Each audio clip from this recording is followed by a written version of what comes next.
¿Qué tal? ¿Cómo están? Una vez más en Vivencias Victoriosas, nuestro programa periodístico de entrevistas en discapacidad para Creaciones JCG Producciones, Prensa Nacional en Discapacidad, exproveedor de la Agencia Nacional de Noticias TELAM. Hoy tengo el gusto de recibir y conversar con una mujer muy comprometida en el área de inclusión educativa de las personas con discapacidad. Es licenciada en Educación Especial, profesora especializada en personas con discapacidad en audición, voz y lenguaje, diplomada universitaria en aportes desde la filosofía de las diferencias y las políticas de identidad en la educación especial, y recientemente incorporada a nuestro staff de trabajo como traductora de lengua de señas argentina. Un gusto recibir y conversar hoy con la licenciada Anabela Robelis. ¿Qué tal, Anabela? ¿Cómo estás? Bienvenida.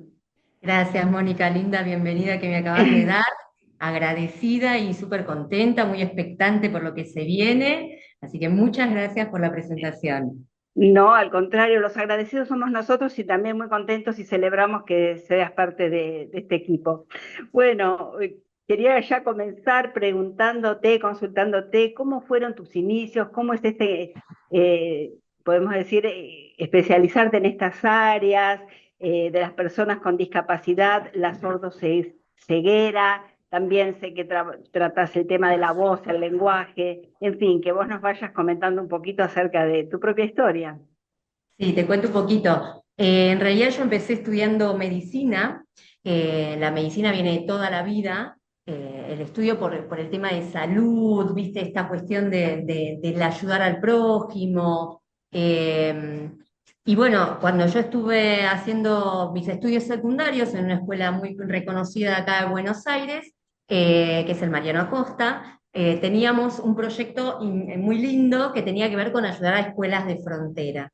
Escuela de Frontera en Malimán y Huaco de la provincia de San Juan.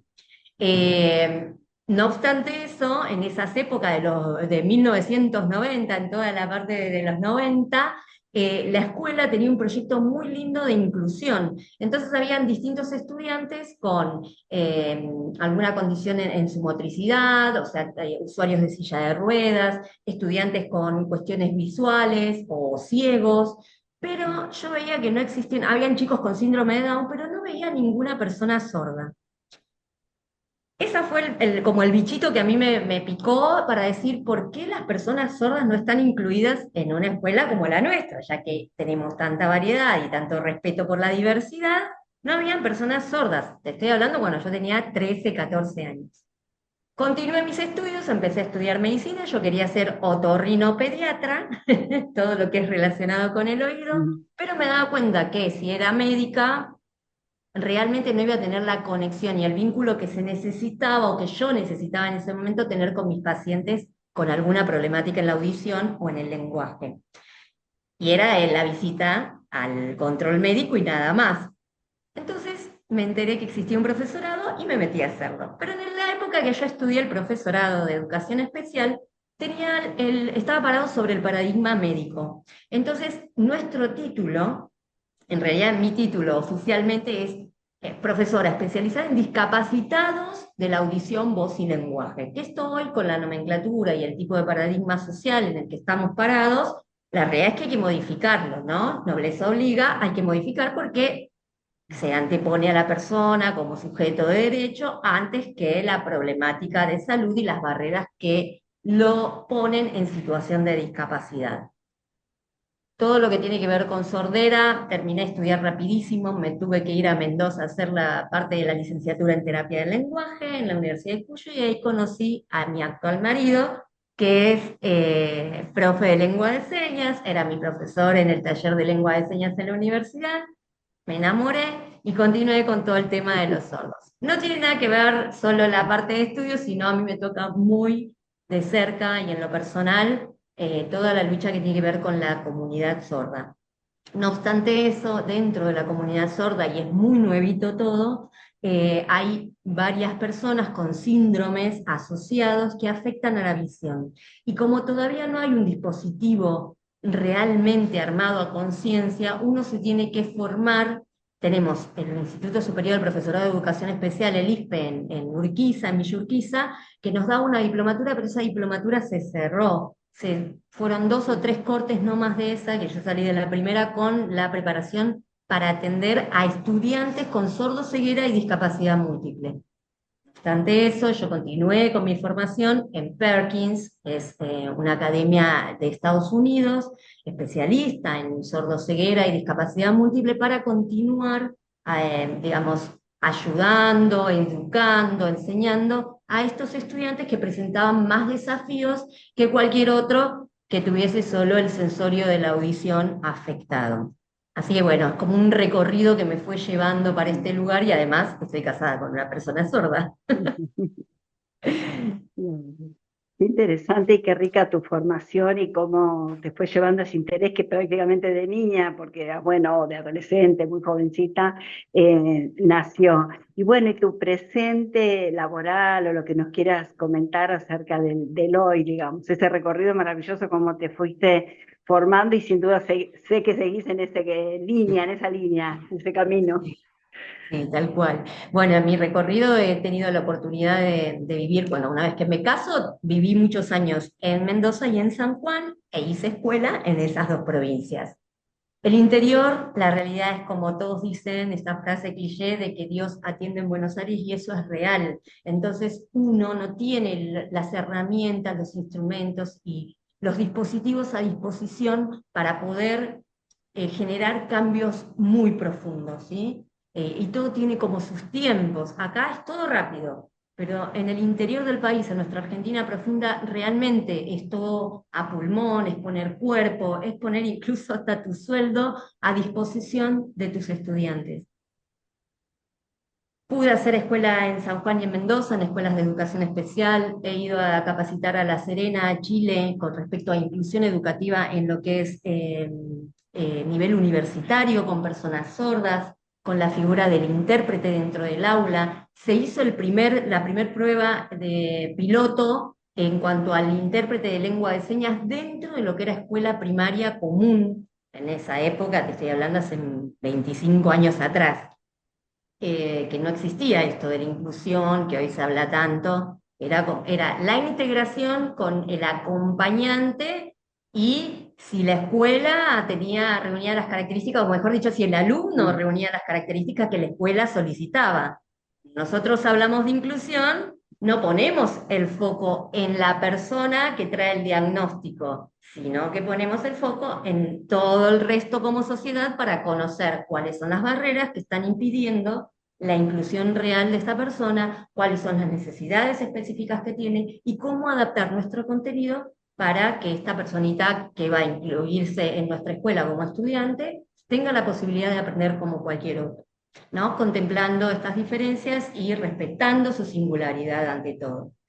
Me llevó a Chile, me llevó a distintas provincias, he participado del articulado 66 de la famosa ley de medios, he oficiado de intérprete de lengua de señas. Hemos empezado también con un proyecto de traducción o de interpretación en lengua de señas en eventos. Se empezó a instalar la figura del intérprete en distintas áreas del gobierno. La realidad es que, nobleza obliga también, lo tengo que decir, es que con el tipo de gobierno que existía en las épocas donde yo trabajaba como intérprete, nos daba la posibilidad, entendiendo y levantando la bandera de la justicia social, de que el otro también existe y que el otro es importante, ¿no? La patria es el otro. Entonces, era para mí la oportunidad de poder instalar la necesidad o el acceso a la lengua como un derecho, ¿no? Como un derecho que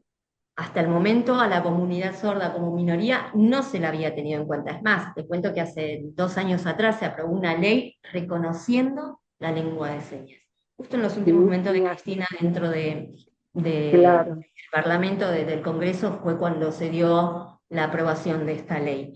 Pero es Y una la ley que se celebramos viene luchando. todos. Sí, Mm. celebramos a ver, todas las luchas y todos los triunfos y derechos adquiridos y ganados en buena ley, venga, y más para toda esta población con tanta vulnerabilidad, porque las personas sordas, en este caso, no tienen ningún impedimento físico más que la escucha o la comunicación. Entonces, muchas veces esto de la barrera de la comunicacional impide que ellos puedan demostrar el potencial que tienen y no tienen la misma oportunidad que otra persona para solicitar trabajo en épocas donde podían conseguir más trabajo que el actual, ¿no? Comparado con el actual. Sí. Perdón que meta un poquito como de opinión personal sobre la época que estamos, pero No, pero realmente es así totalmente. como docente Sí. vemos mucha necesidad en el aula. Actualmente estoy acá en Buenos Aires trabajando en dos escuelas de educación especial, una que tiene población sorda y la otra pluridiscapacidad, y trabajo también de manera en consultorio, haciendo clínica con terapia del lenguaje, con niños que utilizan sistemas aumentativos de comunicación. Se generó un dispositivo para estudiantes sordociegos. Se quiere ampliar a lo que es el gobierno en la ciudad en cuanto a escuela pública. Realmente se está trabajando mucho y la verdad que uno con la vocación y sobre todo la obsesión que yo tengo con el trabajo y con mejorar la calidad de vida de estas personas en particular, le meto mucha pata y a veces no me doy cuenta de la cantidad de tiempo que estoy metida en el tema, pero me apasiona realmente. Sin duda que es así, y yo recientemente te he conocido, pero mirando un poquito todo este trayecto, todo tu recorrido, tu formación, la verdad que eso lo demuestra y está bien a las claras. No sé si me meto un poquito en la vida privada, pero hay una anécdota que vos contaste públicamente en cuanto al momento del casamiento. No sé si querés comentarla, bienvenida sea, porque Ay, había sí, muchos estuvimos. obstáculos para las personas sordas. Vos sabés que tuvimos la oportunidad de tener una nota con mi esposo de un diario muy famoso Sí, sí, y sí. bueno, contábamos la anécdota de por qué. La realidad es que es raro ver una pareja entre una persona sorda y oyente, ¿viste? Es como que, bueno, nada, ¿cómo una persona que tiene un certificado de discapacidad se puede casar? Esa es la pregunta del millón. No es que Claro. ¿cómo yo puedo tener, en vez de amor, lástima por esta persona, entonces me caso? Este imaginario social que existe y que es tan deprimente, pero bueno. Cuando nos vamos a casar con Miguel, en principio no nos querían casar porque nosotros ya teníamos una hija. Te estoy hablando de la provincia de San Juan, ortodoxa, muy, con el pensamiento muy de aquellas épocas, y queríamos casarnos por iglesia. No había un cura que nos aceptara, un solo cura. Entonces, claro, para poder casarnos, nosotros necesitábamos un equipo de intérpretes realmente preparado, tanto en lo legal para el momento del registro civil, como otro específico de lo que tiene que ver con la religión, que son totalmente distintos, porque acá también vale aclararlo, que los intérpretes no es que nos podemos dedicar a interpretar cualquier temática en cualquier ámbito, no es así. Los intérpretes de lengua de señas también nos tenemos que formar y especializar, como cuando el médico se recibe, después toma una orientación para dedicarse a eso. Si yo me dedico en el ámbito educacional, es muy raro que aparezca en lo político. En mi caso, yo me dedico más a lo político en cuanto a la traducción, no así en la educación.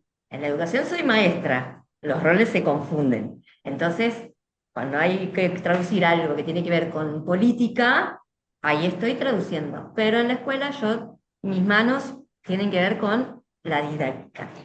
Volviendo al tema del casamiento, a Miguel se lo prepara y se le dice, qué sé yo, bueno, un cura que sí nos quiso casar, le dijo, pero para poder casarte vos te tenés que hacer de River, él es de la Boca.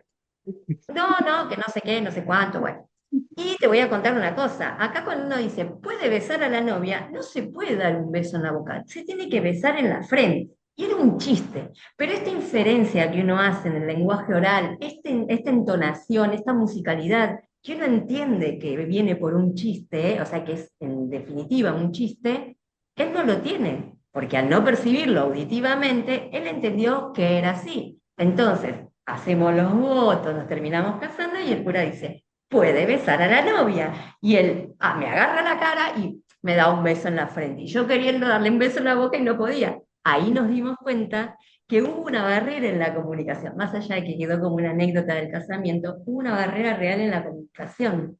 porque el cura haciendo chistes, como él le lee muy bien los labios y qué sé yo, se dirigía a Miguel perfectamente, pero esta cuestión de lo sutil del lenguaje oral y de la musicalidad de nuestra lengua de manera oral, no la percibió. Entonces para él era real que tenía que besarme en la frente y no en la boca.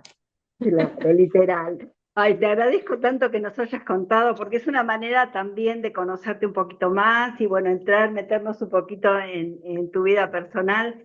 Un gusto enorme haber conversado con vos este ratito y bueno, también mandarte un cordial saludo y agradecimiento de nuestro productor ejecutivo, el señor Juan Carlos Gallarín, y de todos quienes hacemos este espacio de entrevistas en discapacidad. Y como dije al comienzo cuando te presenté, darte nuevamente la bienvenida, de que seas parte de nuestro equipo, de nuestro staff.